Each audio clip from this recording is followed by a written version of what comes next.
Pasca Hari Raya Idul Fitri, aktivitas di kantor Dinas Kependudukan dan Catatan Sipil Kota Palembang terus mengalami peningkatan hingga 50%. Hal ini dikarenakan banyaknya masyarakat yang melakukan legalisir untuk kebutuhan syarat pelamar kerja. Kepala Bidang Pelayanan Penduduk Sahlan Syamsu menjelaskan, dalam sehari pihak Dukcapil bisa melayani hingga 150 warga yang ingin melakukan legalisir kartu tanda penduduk dan kartu keluarga. Ia mengaku hingga hari ini kenaikan jumlah meningkat hingga 50%. Jika di hari biasa hanya ada kurang lebih 20 orang warga yang melakukan legalisir, saat ini meningkat hingga 2 kali lipat. Ya, pasca Lebaran Idul Fitri tahun ini, kantor Dukcapil Kota Palembang di kantor sangat ramai, peningkatannya lebih kurang 50% dari hari biasanya.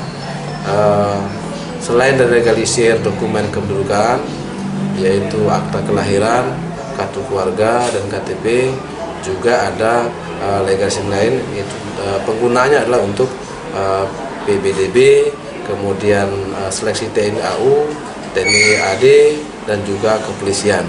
Inilah yang setiap hari sangat banyak warga mendatangi Dukcapil.